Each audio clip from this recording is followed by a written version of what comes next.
Hello everyone, good morning, good afternoon, good evening, wherever you are. Welcome to Live It Up. This is the show where we explore and discuss how to take your life to that next level and beyond. We cover health, wealth, relationships, and how to create a life that feels really good, because after all, that's what we want. We want to feel good. I'm your host and coach, Fletcher Ellingson, and right beside me is the lovely Amy Ellingson, who is here on her sabbatical. How's it going? It's going well. It's good to see you. Yeah, you too. I'm glad you're here. I'm glad you're here. Hey, what are we talking about today? We're talking about advanced directives. Advanced directives? No idea what you mean by that? Yeah, it's okay. We'll explain it. All right. Has something to do with end of life. Yeah, and in case something happens, even if you're not at the end of your life, you didn't know you were getting close to the end of your life. All right. Good, That makes good. sense. Well, let me do my regular spiel Okay. and then we'll get on with it. So, before we get to that, I want to remind you that if you have questions you would like us to answer on or off the air, you can email those directly to me at fletcher@fletcherellingson.com. A reminder, you don't need to suffer and try to figure out everything on your own. People have answers. And as I frequently say on this show, asking for help or assistance or advice is a sign of strength. So reach out. There are answers and solutions and ways to get unstuck and move forward powerfully. And that's what we want to do. Move forward powerfully, because progress feels really good, doesn't it? Yeah. All right. Well, hey, so before we get into what we're going to talk about, Yeah. let's talk about some things that feel good, some things that are going well, some things where we are seeing progress. So lay it on me. Some wins. Yeah, what are some wins? Well, during my sabbatical, I'm wanting to play pickleball 3 times a week, and that's been really fun. And I took some lessons or a clinic, and that was fun. And you know I love that because I love playing Because you pickleball. love pickleball, yeah. And then also we're doing strength training. I know we talked a while back. I was doing strength training, but then as this happens in life, you got kind of out of whack. We had, like, my daughter graduated, we traveled, blah blah blah. I had COVID in June, and so I haven't done it. And so we both started doing strength training, and it's not been easy. It's not pretty, folks. It is not pretty. We're so out of shape. But we know it's important. As we get older, I always tell my patients, like, if you don't use it, you will lose it. Regarding flexibility and strength, you got to do it. So Yeah, and pause right there, because if you don't use it, you will lose it. Like, that's, Yes. I'm in my 50s now, and I have noticed I'm losing it. Yeah. Because I haven't been using it.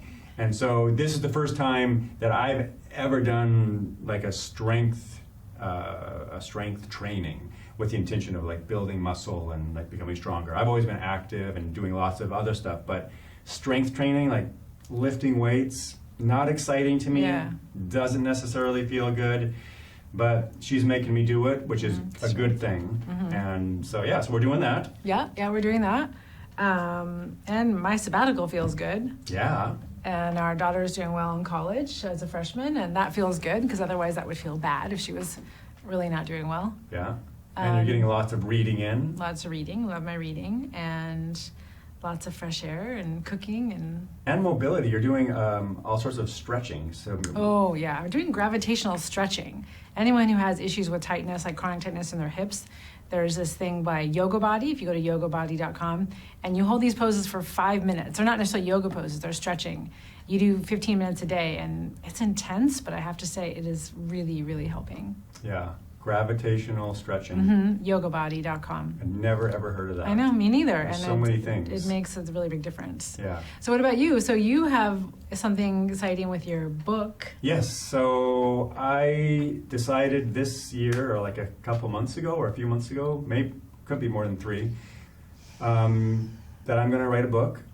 It's kind of been percolating, and it's been on my mind. I never ever thought I would be a person to write a book. I never envisioned that. It always seemed like a lot of work. And guess what? Confirmed, it's a lot of work. Right. But I'm working with some people. I hired a coach to help me because I feel inadequate and not sure how to write a book or where to start. And so I've hired somebody to help me who does know that and has that information, and it's been really good. I think I've completed 4 chapters, kind of the rough draft, and they've edited it and sent me back some edits. And it's been a cool process and very humbling. but very rewarding to like get ideas out of your head in an articulate manner down on paper, and then to read them back and go, oh yeah, that makes sense. Where that, right? That's what I wanted to express. And first time I've done this, and I'm doing my best. I think it's really cool. You know, we've talked about in the show different times, or as we get older, there's a lot of people as you get older don't do anything that's new and uncomfortable anymore, because you're just doing the same stuff over and over again, and you've done it before, and you know you're good at it. And this seems like a big stretch for you. It is. And you're really uncomfortable with it. And I think that's great to take on something that kind of scares you, is uncomfortable, and yet you have support and help, and you're doing it. Yeah, and I think one of the things that keeps me in action is having this coach, a writing coach, because the thing that I've noticed about myself in this experiment is procrastination. Right? You've seen me. Yes, I have. I'll be like, I need to do some writing today, and then that's in the morning. And then they're like, are you doing some writing today? And it's afternoon, like, yeah, I need to get on that. And then it's evening. Did you do any writing? No, but I'm going to be on it first thing in the morning. And then it's like Friday. Yeah. Like, I'm doing it today. Yeah, because I have to meet with my coach. Right. Yeah, having accountability makes a huge difference. Yes, massive difference. Yeah. What else is going well for you? Pickleball is going really well. I enjoy playing that multiple times a week, and we have a great group of people to play with. I have a tournament coming up this weekend, which is going to be fun. I'm playing mixed doubles. So that's a blast. That feels really good. Getting in a lot of exercise, just walking with our dog Jack. We had some travels to the East Coast to take our daughter to school, and we have some traveling coming up, which is going to feel good. Yeah. And that's gonna be fun. Oh, and then I'm going to my retreat in November. Yeah, November or October.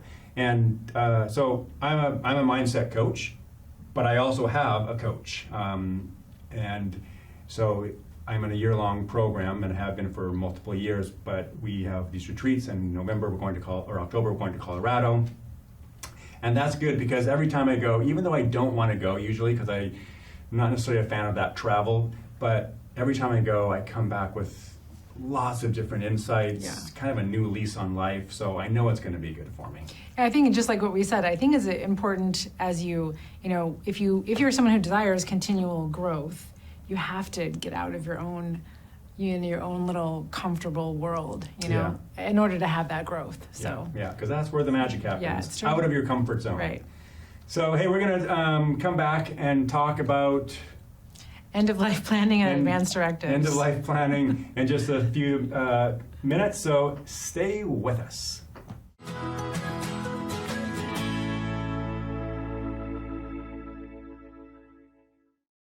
Hey everybody, welcome back to Live It Up. So glad you're here. So glad you are with us. Today we are talking about advanced directives. All right. So what do you mean by end-of-life planning? So end-of-life planning, and it's really a combination of medical and legal conversations to have and documents to have signed. And I feel like it's very important because everyone, and there's certain things to consider based on your age and your health, your current health. It really, the feeling, and a lot of people, especially for legal people, would say that all mentally competent persons 18 years or older should have a will, a financial power of attorney, a healthcare power of attorney. So I'm not going to talk about the financial one or the will, but what this allows for is smooth decision making and access to important documents. So we all obviously, so there's either people as they get older and they know they don't have much time left, right? I mean, just because they're 80, I mean, they still could live 20 years, but not 60 years. Anyway, or just really everybody should have, depending on your age and health, you should have something in this area done. Yeah, and because you could also get hit by a bus. That's what I mean, right. Yeah. So it's like you either have older health and you're like, it's coming and you're ready for it, a lot of people are, or you're young and something might happen, right? Yeah. Just a total random thought here. Hit by a bus.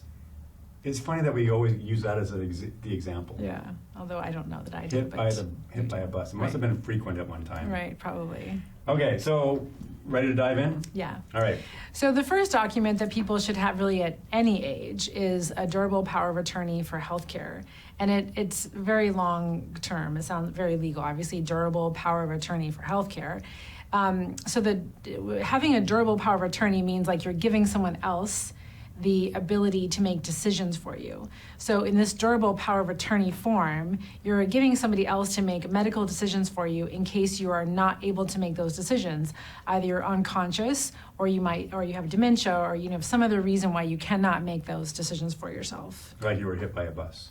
Yeah, and you're on a ventilator, and so obviously, if someone is under 18, they have their parents, or even if they're 18, they still next of kin would be available. But so if you were a single person, if you don't have this in place, then by default it's going to go to your next of kin, and there are people that aren't on good terms with their next of kin, right? Or they don't have any next of kin, and so it is more important for those people. Or if they're not in touch with their next of kin, no one's going to be able to find their next of kin. Mm-hmm. Then you will never be able to have your wishes be acted upon if you don't have them in writing. Got it. And so usually the durable power of attorney has multiple people that are listed. So in case like mine, like in case you're not available or not living or something, then another person is assigned. Right, and we have that in place. Yeah, so that was, when we went to do our will a few years ago, frequently the lawyers will have you do a will and durable power of attorney for healthcare and for finances at the same time.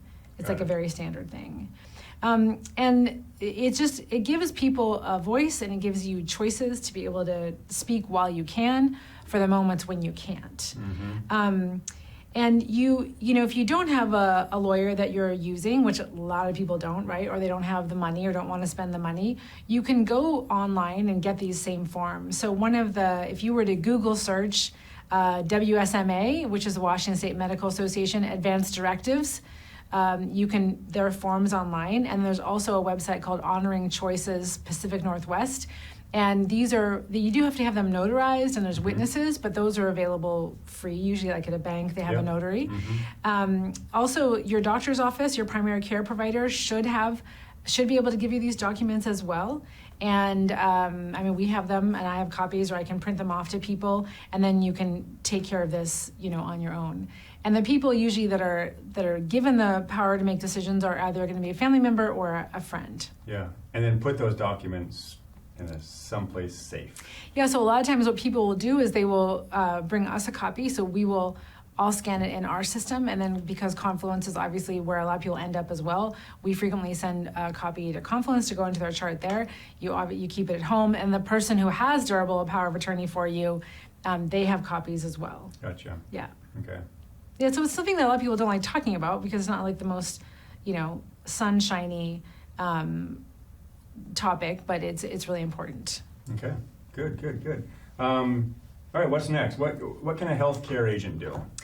So consistent with basically if you cannot make your own decisions for you, they'll be asked to do that. Mm-hmm. And you can there is verbiage in these forms to say, like, if you would want tube feeding, or the things that usually are on there be if you'd want CPR, which we'll talk about that in a minute, whether you want what kind of end-of-life treatment you want. You also can get release of information, you can get records, you can it allows you to speak to the doctors. This is even a form where, if someone, like if I don't have a durable power of attorney or a release, then I can't speak to a family member about a patient's information. You can also choose. You can also choose which providers that you want to take this person to. So, say a lot of times where I'll see it is a adult child will have durable power of attorney for their parent who has dementia, and that it's so crucial. Then that person is able to make all the decisions for that person because they can't anymore. Right.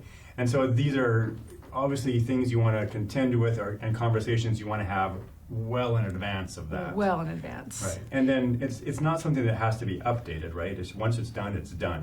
Well, no, you might want to update it because say you do a durable power of attorney, like I'm not sure, I can't remember ours, but it might be like you and my mom. And say if my mom isn't living anymore, I might want to update that. So probably as often as you update your will, which is, not that often, probably it might be a good idea to take a look at this paperwork. Got it. Yeah. And some of let me check on the time, but some of these conversations, they might be a little uncomfortable, or they might be a little unsettling to think about some of these things. But it's like an ounce of prevention, right? It is, because it's to me, it's more unsettling to be a family member and being asked what, or someone, like, what is your friend, what are their preferences, what do they want done? Do you have any paperwork? And you're like, no. And then you're in shock, upset, crying, and you have to make decisions that you never had a conversation about. Yeah. So what I tell patients is like, this is such a gift to give your family, that you have already made the decision for them while you can, and they don't have to be on the hot seat. Ooh, I love that. Yeah, think about it as getting all your ducks in a row, and it's really, like you said, it's a gift to your family. They're going to know how to handle this unfortunate situation should it ever arise. Yeah, really good. Okay. Hey, let's take a break there. Yeah. We'll come back. We'll talk more about this, and I have some other questions, and you'll have more answers. Okay. Stay with us.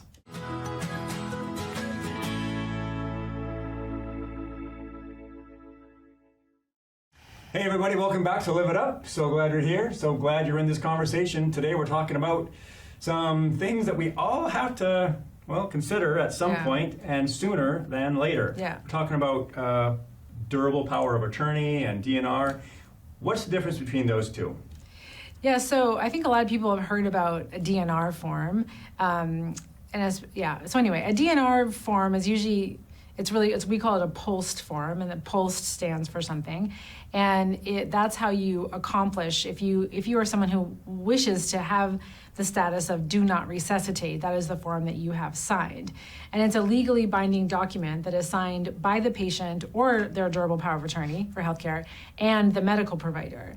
And it's made essentially for first responders, emergency room, or something that happens maybe acutely while you're in the hospital. So it's what I tell people is the durable power of attorney and even the living will, other things about if you want to be removed from life support, those are more like long-term conversation issues, decisions have to be made. But a DNR form is like, what do we do in the moment if somebody has cardiac arrest? So basically on the post form, and you can actually just even Google post and you can see what the questions are.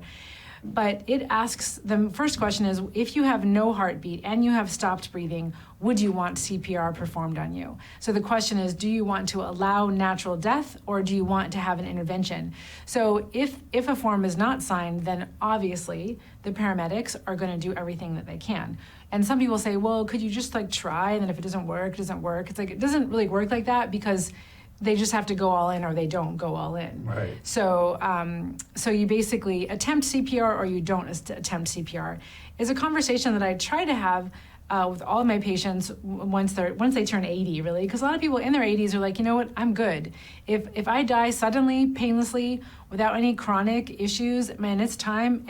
Like, let me go. I'll take that. I've had a good life. I'm ready. And it's a gift to give to your family, because otherwise they're like, gosh, I don't know what they wanted, and they're 90, and it's like, are they ready to go or are they not ready to go? So it's something that you can that really is a gift to your family. The second question on there's three options, is if you are breathing or you have a heartbeat. So I usually tell patients, like, say you have a severe pneumonia or say you've had a heart attack, the questions on there are either you can say, I want my care to remain comfort focused and I would rather not even go to the hospital. Can you keep me comfortable at home? The second option is take me to the hospital, do everything you can short of putting a tube down my throat and put me on a ventilator. So you could use pressure mask like a CPAP or BiPAP. You can get shocked, you can get stuff in in the IV, but don't put me on a breathing machine. I would say a lot of people in their 80s choose that option.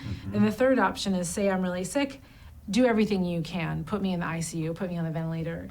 And then say you get on the ventilator and you're not waking up, then that's when your durable power of attorney, living will forms. That's when they kick in. But this post form, which is a green piece of paper, you keep it on your refrigerator. That's how paramedics know to look for it. So it's really only appropriate for people who don't want CPR performed for whatever reason. Either they have a terminal diagnosis or they're elderly, are usually the people that are going to have these forms. Okay. Like you and I don't have one because we would want everything done at our age. Yeah, right. Does that make sense? It does, yeah. Yeah. Again, that conversation is, that could be unsettling. People don't want to think about those things, but I can definitely see the value in having these conversations, like especially if you've got, aging and or ailing parents, or if you have kids and you're in your middle ages, like these are important conversations to have. Yeah, because what I tell patients too is, say you're 80 and you are brought back, it would be very rare that you're going to ever probably regain your current level of health. So if you're that sick that something happens, and then you're looking at a rehab stay, you might be looking at some cognitive issues because you've had cardiac arrest. So you're not usually going to be looking at resuming your current state of health. And most people, again, in their older years don't want that. Yeah. Okay, good. Yeah. Good stuff. You gave us some examples of the forms. Do you have any others? Well, I guess I wanted to say, like, I've had patients who have dementia and they don't have a durable power of attorney, and it's very awkward because really the patient themselves are unable to consent to medical care, like even a vaccine, even a blood draw, even a procedure, right? They cannot consent because they are not oriented what is going on. And so can I just ask you, let's use this example. Let's say they don't. Yeah. They can't give consent, but they haven't appointed anyone else. Right. What happens at that? Well, I had a case like that, and I was very concerned because I didn't really know what legally. So I actually talked to somebody at Aging and Adult Services, and because this person's children were involved, and the children have been involved for a long time, they've been the caretaker. The person advised me that they are able to kind of consent for this person, for the patient. If they hadn't had that situation, because I think, well, gosh, how do you know that relationship is good? How do we know that they have her best interests at heart? So it was really tricky and uncomfortable. Technically, if in that situation, that you really need to go to a judge. You have to have a court appearance, and you have to formally be given guardianship. So it is way easier and less expensive, and less time to get the power of attorney done well before. Like if someone is showing any signs of dementia, you want to get that form filled out. Got it. Okay. Yeah. And I was just going to say, like I mentioned before, say you're someone who doesn't have a spouse, doesn't have children, and you're estranged from your family, or you don't have they haven't been in touch in a long time. If you were to be in a car accident or on a ventilator, there's no one that's going to be able to make decisions for you. So it's going to be the medical providers only, which is fine, but really you won't have your wishes known. So say you're someone who didn't want to be on the ventilator for a prolonged period of time, you're not going to be able to say that. And then the other example, if you have a terminal illness and you don't have a post form, if you were to go into cardiac arrest, the paramedics need to perform CPR. And that's also fairly horrific because you're going to be doing, chest compressions and breaking ribs and going on a ventilator when you have a terminal condition. And so it's just really important to have these conversations. And really your primary care provider should be able to have a very educated discussion with you on this. And it's covered by insurance. It's something that you can go and actually even make an appointment for this purpose to talk about advanced directives. And that's a cool thing to consider doing. Yeah, make an appointment to go have that conversation with your healthcare provider. Yeah. Nice. Yeah. Nice. All right. Anything else before we wrap up? Well, I think I just wanted to say that I do feel like this is a really important topic, and I've talked to lots of 80-year-olds that are like, "Oh gosh, I haven't even considered that." And some don't even have a preference, and then it's like, okay, no pressure, think about it, let me know. Other people were like, well, I haven't thought about it that much. I didn't know there was a form, but oh, for sure, I'm ready to go. Let me go. So I do think that it doesn't feel that awkward to me to talk about it because I'm really used to it, but and your provider is going to be used to it. And I think family members, I haven't had many family members resist this topic because, again, it's such a gift for the patient to make a decision rather than the family having to scramble and make a decision. Yeah. All right. Well, you heard her. Make it a priority because it could really serve you one day or your family. All right. It's time for us to wrap up, so it's time for you to get out there, Be a source of kindness, be a source of contribution. You do have something to offer this world, and we believe in you.